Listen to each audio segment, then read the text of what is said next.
வணக்கம். தொடர்ந்து பேச்சுரிமை சேனலோடு பயணித்துக் கொண்டிருக்கின்ற நண்பர்கள் அனைவருக்கும் என்னுடைய பணிவான வணக்கத்தை தெரிவித்துக் கொள்கிறேன். தேர்தல் களத்தில், பரபரப்பான இந்த தேர்தல் களத்தில் கமலுடைய தாக்கம் எந்த அளவு இருக்கிறது? பல்வேறு ஊர்களிலே பேசி முடித்து விட்டார். கமலுடைய தேர் செல்லுகின்ற வழியெல்லாம் புழுதி பறக்கிறது, விசில் சத்தம் விண்ணை முட்டுகிறது. எதிர்ப்பவர் எவருமிலர். திமுகவின் தேரிலே ஏறி அஸ்திரங்களை கடுமையாக பிரயோகிக்கிறார் என்று சொல்லலாம். இப்ப போய் நீங்க கமல்கிட்ட போய் ஒரு 1000 கோடி ரூபாய் தர்றான், ஒரு படம் உடனே நீங்க நிறுத்திட்டு ஷூட்டிங் வாங்கன்னு கேட்டா போக மாட்டார். இந்த விசில் சத்தம், இந்த புழுதி என்ன, புழுதி பறக்கும் சாலைகள், மக்கள் வெள்ளம், இதையெல்லாம் பார்த்துட்டு இந்த மனுஷன் போகவே மாட்டார். எனக்கு அதெல்லாம் வேணாம்ப்பா, நான் இங்கே தான் இருந்துடுறேன் அப்படிப்பார். அந்த அளவிற்கு அவர் அரசியலோடு ஒன்றிவிட்டார். தமிழில் பேச வேண்டும் என்று திரு ராகுல் காந்தி அவர்கள் என்னை கேட்டுக் கொண்டிருக்கிறார். ராகுல் Gandhiji asked me to speak in Tamil. I absolutely concede because he himself identified himself as a Tamil. I'm absolutely happy to do that because as Rahul Gandhiji himself identified himself as Tamil. Okay, now I slipped into English, sorry. அதனால் அவரை என் சகோதரராக ஏற்றுக்கொண்டேன் என்று இல்லை. இது நாம தேசத்தின் நலன் என்று நினைத்து குடும்ப கட்டுப்பாடு செய்து 2 வேணாம், 1 போதும், 1 கூட வேணாம், நாங்க இருக்கிறத வச்சு பண்ணிக்கிறோம்னு செஞ்ச அந்த தேசப்பற்றிற்காக இன்று தண்டனை. நமக்கு இடம் கிடையாது, குரல் கிடையாது. ஆனா நீங்க அப்படி எங்களுடைய அளவை, எங்களுடைய விஸ்தீரணத்தை புரிந்து கொள்ள வேண்டும் என்றால் வருமானம் எந்த ஸ்டேட்ல இருந்து வருதுன்றத சென்டர் கணக்கெடுக்கட்டும். முதல் 3 ஸ்டேட்ல தமிழகம் இருக்கும். நம்ம கொடுக்கிற ஒவ்வொரு ரூபாய்க்கும் 29 பைசா தான் திரும்பி வருது.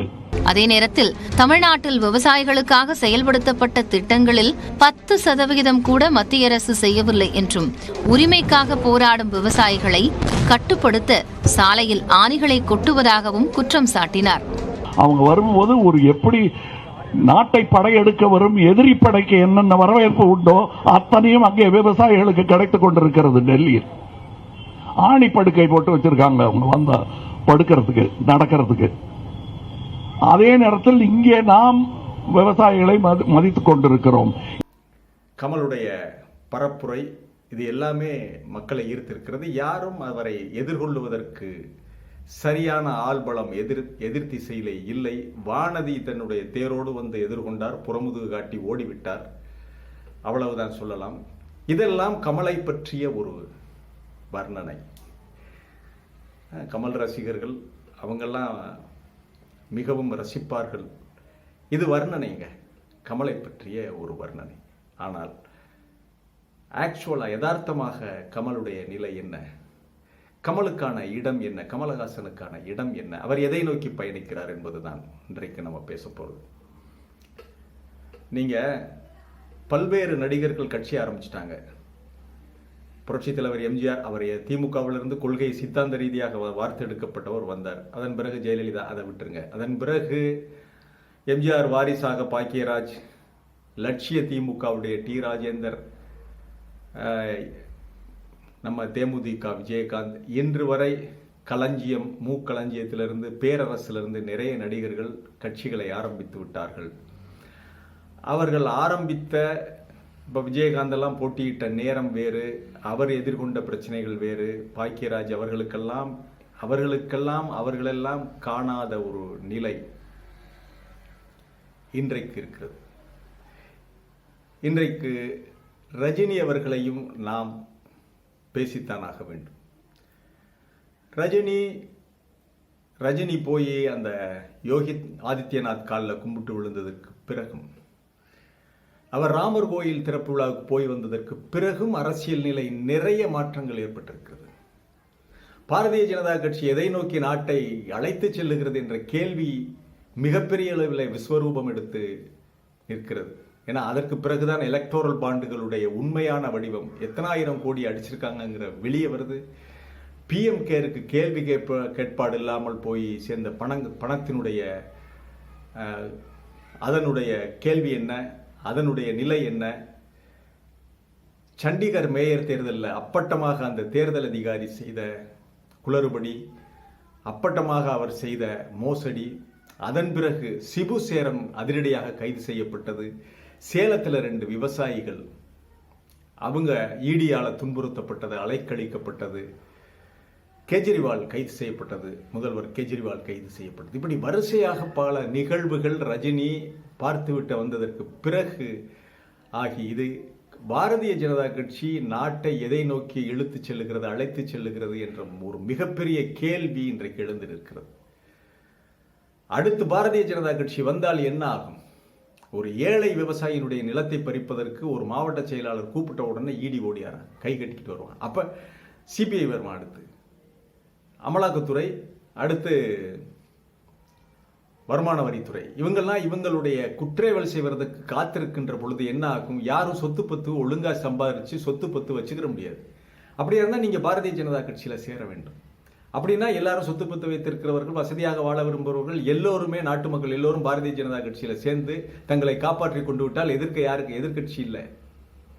அப்ப பழைய காலத்துல மாதிரி அந்த இந்துத்துவ சித்தாந்தத்துக்கு ரொம்ப அழகா கொண்டுகிட்டு போயிடலாம் நாட்டை அப்படிங்கிற ஒரு எண்ணத்துக்கு பாரதிய ஜனதா கட்சி வந்துருக்கு.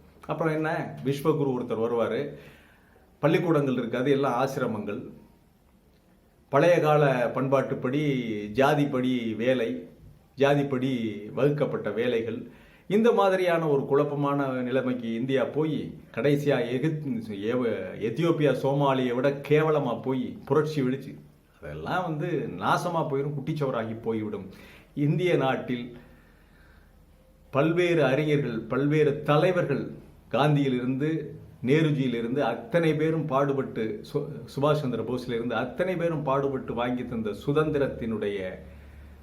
சுதந்திரத்திற்கு ஒரு கேள்வி வந்திருக்கிறது. சுதந்திரத்தினுடைய எதிர்காலம் கேள்விக்குறியாகி இருக்கிறது, ஜனநாயகத்தினுடைய எதிர்காலம் கேள்விக்குறியாகி இருக்கிறது.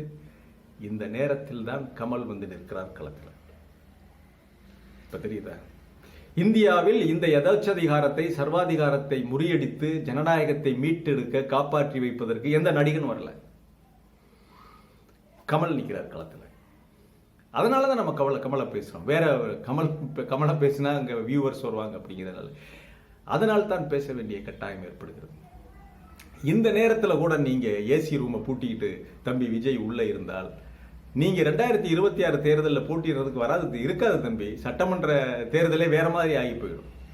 ஒரு சார்பான சட்டமன்ற தேர்தல் அவங்க நடத்துறாங்க. அப்ப உங்களுடைய கட்சி என்ன ஆகும்? பாரதிய ஜனதா கட்சியினுடைய ஒரு கிளை கட்சியாக ஆக்கி விட்டுருவாங்க. தந்திரமே அவர்களுடைய ஒரே குறிக்கோள், மோசடியே அவர்களுடைய ஒரே குறிக்கோள்.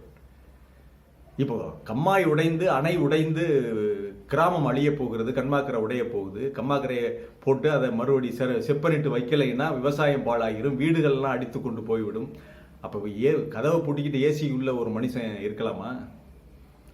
அவன் சொன்னா கேட்கறதுக்கு ஒரு 1000 பேர் அந்த கிராமத்தில் இருக்கான்னா, அவன் வெளியே தம்பி கடையை அடங்கின்னு சொல்ல வேணாமா? அப்படித்தான் ரஜினி இப்போ வெளியே சொல்ல வேணாமா? கரையை போய் முதல்ல அடைங்க, முதல்ல கரையை அடைச்சு வெள்ளத்தை தடுத்து முதல்ல ஊரை காப்பாத்துங்க, அப்புறம் மறுபடி பேசிக்கலாம்னு சொல்லி ரஜினி வரணும்ல, வெளியே வரணும்ல, வெளிப்படும். இதை விட ஒரு மோசமான நிலை எந்த நாட்டில் இருக்க முடியுமா? உலகின் மாபெரும் ஜனநாயக நாடு, இது கடைசி தேர்தலாக முடிந்து விடுமோன்ற அச்சுறுத்தல். அமெரிக்கா சொல்லுது கெஜ்ரிவாலை கைது செய்தது தவறுன்னு. ஐரோப்பிய யூனியன், ஐரோப்பாவில் ஜெர்மனி உள்ளிட்ட நாடுகள் சொல்லுகின்றன. கடைசி ஐநா சபையே சொல்லுகின்ற அளவிற்கு ஆட்சியாளர்கள், சர்வதேச சமுதாயத்தினுடைய எச்சரிக்கை, இதையெல்லாம் தூக்கி எறிஞ்சிட்டு நாங்க இப்படித்தான் போவோம்னு சொன்னால், இந்த நேரத்தில் கூட நீங்க இதை காப்பாற்ற வரவில்லை என்றால், ஜனநாயகத்தையும் சுதந்திரத்தையும் காப்பாற்றி வைப்பதற்கு வரவில்லைன்னா, கமல் எடுத்ததுதான் சரியான முடிவு. கமல் என்ன, எதிர்கால தலைமுறைக்கு இந்த ஜனநாயகத்தை பாதுகாப்பானதாக விட்டு செல்ல வேண்டும், அடுத்த தலைமுறைக்கான சுதந்திரத்தை உறுதி செய்ய வேண்டும். இப்படிப்பட்ட சிந்தனை உள்ளவர் தான் கமல். கமல் அதான் போன காணொலியில் சொன்னேன், நான் படைப்பாற்றல் மிக்கவர். அவர்கிட்ட எத்தனை 1000 கோடி இப்ப கொடுத்து நீங்க ஷூட்டிங் கூப்பிட்டாலும் வரமாட்டார். அவருக்கு ரொம்ப பிடித்து போய்விட்டது. கமல் தனக்கான ஒரு அற்புதமான இடத்தை பெற்றுக்கொண்டு விட்டார். அதிமுக அவரை விமர்சிக்கலை.